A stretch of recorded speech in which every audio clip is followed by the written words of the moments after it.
अस्सलाम वालेकुम everyone. So as you guys know कि मैं आपको बता रही थी कि हम जब इमरजेंसी में बैठे होते हैं एज अ हाउस ऑफिसर खास तौर पे, तो we have to attend the patient at first basis और उसकी कुछ हिस्ट्री, कुछ एग्जामिनेशन की फाइंडिंग्स हमने लिखनी होती है और फिर प्लान करना होता है अकॉर्डिंगली। जाहिर है हमें गाइडेंस चाहिए होता है अपने सीनियर से, लेकिन कुछ बेसिक बातें जो हमें आनी चाहिए खास तौर पे how to take history examination. और फिर अभी आगे की थोड़ा बहुत प्लान अगर पता हो जाए तो बहुत ही अच्छी बात है। जिस तरह मैंने आपको बताया कि स्लिप राइटिंग इन ईआर में मैं वो सारी बातें आपको बता रही हूँ, हिस्ट्री कैसे, एग्जामिनेशन कैसे, common cases of surgical emergency की। तो रोड ट्रैफिक एक्सीडेंट आपने देख लिया, एक्यूट अपेंडिसाइटिस आपने देख लिया। अब आया हमारे पास तीसरी most common presentation in surgical emergency which is about pain right hypochondrium. ठीक है, राइट हाइपोकॉन्ड्रियम आपको याद होगा कि अगर हम ऐसे, आपका ये एब्डोमेन है, दिस इज योर अम्बलाइकस, तो इस तरह अगर हम इसको 9 पोर्शंस में डिवाइड करें तो this portion was suppose to be right hypochondriac pain, जो कि मोस्ट कॉमनली आपका कोलिसिस्टाइटिस की वजह से होता है। लेकिन एक बात जहन में रखिएगा कि जब भी पेशेंट राइट हाइपोकॉन्ड्रियम पेन की कंप्लेन करता है तो आपने लाजमी से पूछना है कि दर्द इधर हो रहा है, हाथ लगा के, लिटा के हाथ लगवाना है। द रीजन इज कि एपिगैस्ट्रिक पेन और राइट हाइपोकॉन्ड्रिक पेन में डिफरेंशिएट करना थोड़ा सा मुश्किल हो जाता है। ठीक है, क्योंकि एक तो पेनक्रियाज और गॉल ब्लैडर हैं भी करीब करीब ना, और दोनों की पैथोलॉजी में थोड़े से डिफरेंस से बहुत बड़ा फर्क आ जाता है। अगर पेनक्रियाटाइटिस होता है तो आपको पता है कि उसमें हम सर्जरी से पहले उसकी एक कंजर्वेटिव मैनेजमेंट होती है, काफी लंबी चल सकती है। हो सकता है आप उसे लंबा एडमिशन चाहिए हो आपके वार्ड में और सीरियस मैनेजमेंट हो। ठीक है, जबकि कोलिसिस्टाइटिस नॉर्मली बहुत सीरियस मैनेजमेंट मतलब करनी आपने होती है, अच्छी मैनेजमेंट करनी होती है, लेकिन वो जरा इजी टू ट्रीट होता है। ठीक है, उतना सीरियसनेस नहीं होती जितनी पैनक्रिया में होती है, एक्यूट पैनक्रियाटाइटिस में। तो जब आप आते हैं पेन राइट हाइपोकॉन्ड्रियम, तो अक्सर पेशेंट्स कंप्लेन करते हैं pain right hypochondrium and epigastrium के मुझे इस सारे हिस्से में दर्द हो रहा है। तो आपने हमेशा लिखना होता है प्रेजेंटिंग कंप्लेन में पेन आरएचसी प्लस एपिगैस्ट्रियम, अगर दोनों जगह कंप्लेन करें। अगर टिपिकली है ही हाथ इधर रखा हुआ कि मुझे इसी जगह दर्द है, फिर आप पेन राइट हाइपोकॉन्ड्रियम लिखेंगे। And the next thing is कितनी देर से हो रहा है, 1 डे 2 डे 5 आवर्स। ठीक है, जब से भी हो रहा है, शदीद कितने से, अगर लोग वो कहते हैं कि मुझे तो हो ही रहा है 1 हफ्ते से, तो 1 हफ्ते का मसला ना, इमरजेंसी का मसला नहीं होता। मेरे से पूछना है कि दर्द ज्यादा कब से हुआ है कि आपको इमरजेंसी में भी उठ के आना पड़ा है, तो कहेगा कि 1 दिन से या फिर पिछले 4 घंटे से बहुत ज्यादा हो रहा है, तो फिर आपने वो चीज मेंशन करनी है। अब राइट हाइपोकॉन्ड्रियम की पेन यानी कोलिसिस्टाइटिस या पेनक्रियाटाइटिस, दोनों चीजें कोई भी होता है, तो इसके साथ वॉमिटिंग बहुत ज्यादा एसोसिएटेड चीज है। तो नॉजिया वॉमिटिंग की हिस्ट्री जरूर लेनी है, पूछना है पेशेंट से कि क्या उसको उल्टी तो नहीं आई। कोलिसिस्टाइटिस के साथ मैक्सिमम टाइम मतलब ये 80% होता है कि पेशेंट कहते हैं कि हाँ हरे रंग की उल्टी आई है, बड़े जोर से आई है। ठीक है, मतलब मुंह भर के आती है और दूर जाके गिरती है।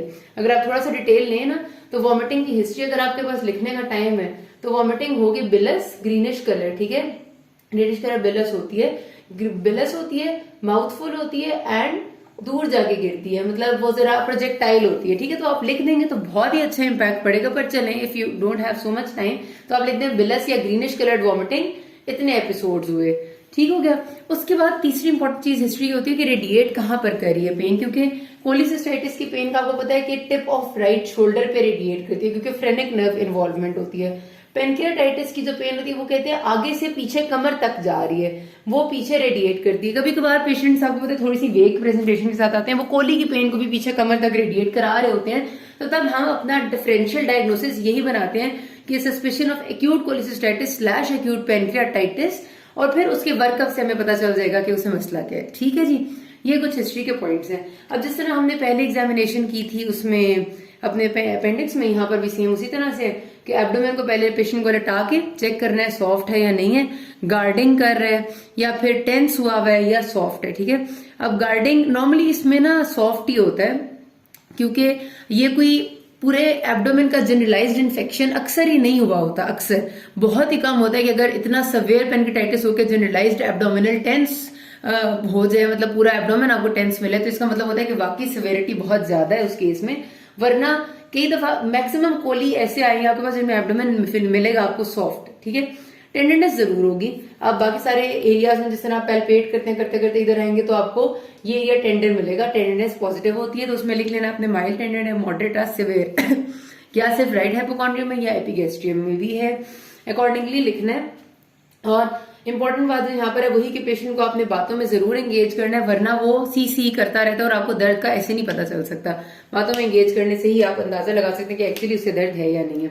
अच्छा, जो इसमें इंपॉर्टेंट चीज है वो मर्फीज साइन है। जिस तरह वहां पर मैंने आपको बताया था ना कि रीबाउंड टेंडरनेस होती है अपेंडिक्स में, यहाँ मर्फीज साइन होता है। मर्फीज साइन का मतलब ये होता है कि जब आप पेशेंट को गहरा सांस लेने का कहें और डीप पैल्पेशन करें, तो जब वो गहरा सांस लेगा, मतलब डीप ब्रेथ अंदर लेगा, तो डेफिनेट सी बात है कि उसका डायफ्राम नीचे आएगा। ठीक है, ये अगर पेशेंट है तो ये उसका डायफ्राम है।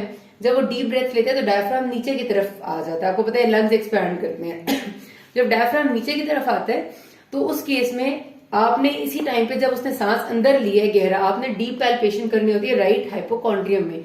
उस डीप पैल्पेशन के टाइम पे गॉल ब्लैडर आपकी फिंगर को टच होता है, और अगर वो इन्फ्लेम्ड होगा तो एकदम वो सांस वहीं रोक लेगा, क्योंकि उसे इतना दर्द होगा। और अगर इन्फ्लेम्ड नहीं होगा तो पेशेंट सांस नहीं रोकेगा, और ना ही उसके चेहरे पे एकदम से कराहत आएगी। ठीक है, तो इसका सेंस ये होती है मर्फी साइन की। दोबारा बताती हूँ कि आप असल में मर्फी साइन होता है कि आपने चेक करना होता है कि अगर गॉल ब्लैडर आपकी फिंगर को टच हो तो वो पेशेंट को दर्द होगा या नहीं होगा, उसको एलिसिट करने का तरीका। कि पेशेंट को आप कहते हैं कि आप गहरा सांस लें, और जैसे ही वो गहरा सांस अंदर लेता है, यानी डीप ब्रेथ इनटेक करता है, एक्सपायर नहीं की उसने, उसी वक्त आप डीपली पैल्पेट करते हैं अपने इस बॉर्डर से ऑफ हैंड से इनसाइड हिज, ये जो आपका राइट हाइपोकॉन्ड्रियम है, यहाँ पे गॉल ब्लैडर अगर इन्फ्लेमेशन है तो पेशेंट जरूर उस वक्त सांस रोक लेगा दर्द से, या चेहरे पे एकदम उसके दर्द आएगा। नहीं है तो कोई फर्क नहीं पड़ेगा। तो मर्फी साइन पॉजिटिव या नेगेटिव होना बहुत इंपॉर्टेंट होता है टुवर्ड्स जो आपका जाना उसकी तरफ की कोली है या नहीं है पेशेंट को। ठीक है, बावल साउंड सुननी है, क्योंकि जाहिर है देखना होता है कि गट आइलियस में तो नहीं चली गई, पैरालिसिस में तो नहीं जा रही, किस पेरिसिस में तो नहीं जा रही, मतलब रुक ना रही, वो जरूरी है। पूछना होता है कि छोटा बड़ा पेशाब ठीक है जो नॉर्मली सही होता है। बर्डिंग मिक्सचरेशन की हिस्ट्री जरा जरूरी होती है हर इस तरह की चीज में, कि फ्लैंक के साथ पेशेंट इसको कंफ्यूज नहीं कर रहा हो। और एक और जो बात होती है वो आपने रीनल पंच देखना होता है। ठीक है, रीनल पंच होता है पीछे से आपने इस रीजन में और इस रीजन में बैक पे ऐसे पंच हल्का सा करना होता है, और पेशेंट को दर्द तो नहीं हुआ, वो आपका किडनीज के किसी भी पैथोलॉजी को रूल आउट करने के लिए होता है। क्योंकि हमारे यहाँ पेशेंट जो प्रेजेंट करते हैं, जाहिर है वो खुद भी उन्हें नहीं पता होता। अगर जिंदगी में उन्हें कभी एक अल्ट्रासाउंड पे 10 साल पहले पता चला होता है कि पित्ते में पथरी है, तो समझते हैं जब भी इस हिस्से में दर्द होगा तो पथरी का ही दर्द होगा। हालांकि ऐसा नहीं होता, गुर्दे का मसला हो सकता है, अपेंडिक्स का मसला हो सकता है, और गट का कोई मसला हो सकता है। तो इस वजह से आपने खुद उसको रूल आउट करना है। अच्छा, अब आपको पता चल गया कि भाई ये तो रीनल पंच नेगेटिव था, बर्निंग मिक्सचरेशन नेगेटिव है, मर्फीज पॉजिटिव है, सीवियर टेंडरनेस है, तो आपका प्लान थोड़ा थोड़ा सा जा रहा है टुवर्ड्स एक्यूट कोलिसिस्टाइटिस। तो अब आपने प्लान इसमें क्या करना है, पेशेंट की एक इंपॉर्टेंट तरीन चीज है जो कि आपने पिछली अपेंडिक्स की वीडियो में और आरटीए दोनों की वीडियोस में इसको इंक्लूड करना है। मैं उनकी डिस्क्रिप्शन में भी डाल दूंगी, जो हम इसको कहते हैं वो वाइटल्स हैं। जब भी आपके पास खास तौर पे कोई भी पेशेंट आए, मतलब कोई भी आए, ठीक आए खराब है, पल्स तो सबकी लेनी है। सर्जरी में pulse is very important. Tachycardia है एक ठीक ठाक खड़े हुए पेशेंट को अगर 120 प्लस, तो मतलब वो ठीक ठाक खड़ा हुआ असल में ठीक ठाक नहीं है, कोई मसला बड़ा चल रहा है। ठीक है, तो pulse is this much important. Pulse के बगैर कोई दुनिया का काम आपने नहीं शुरू करना, ये हर पेशेंट की लेनी है। और जो पेशेंट आपको ऐसा लग रहा है कि जिसको एडमिट करने का सिलसिला चल रहा है, उसके तो आपको सारे वाइटल्स लेने हैं। आरटीए का, सिवियर आरटीए का पेशेंट होगा जो, या फिर जो आपके ये अपेंडिक्स या कोली के हैं, बीपी भी, पल्स भी, रेस्पिरेटरी रेट भी, टेम्परेचर भी। अगर आपको टेम्परेचर बाकायदा थर्मोमीटर से लेने का मौका नहीं मिलता तो जस्ट हाथ लगा के चेक कर लें कि फिब्राइल लग रहा है या नहीं लग रहा। तेज फिब्राइल लग रहा है तो आप उसको डॉक्यूमेंट कर लें, वरना नहीं कहाँ लग रहा तो आप ये फेब्राइल लिख लें। रेस्पिरेटरी रेट देख लें, बीपी और पल्स मेजर करें, पल्स खास तौर पे अकॉर्डिंगली, क्योंकि अगर 120 प्लस है तो इसका मतलब है एग्रेसिव मैनेजमेंट की जरूरत हो सकती है। अगर पल्स 80s में तो हो सकता है कि पेशेंट की जो सिम्टम्स है वो थोड़े से वो ज्यादा बता रहे हैं, यानी कुछ लोग थोड़े से आपको पता है ना नेचुरली ज्यादा सीसी और हाई हाई करते हैं, उस किस्म का हो सकता है। तो pulse is very very very important. ये मैं आपको दूसरी दोनों वीडियोज पहले मैं अपलोड कर चुकी हूँ, डिस्क्रिप्शन में भी लिखूंगी। वाइटल्स और pulse is very important. Plan जिस तरह आपका अपेंडिक्स का प्लान था तकरीबन same, admit in emergency, pass IV line, उसके बाद हमारी स्टैंडर्ड प्रोटोकॉल की मेडिसिन है वही हम देते हैं।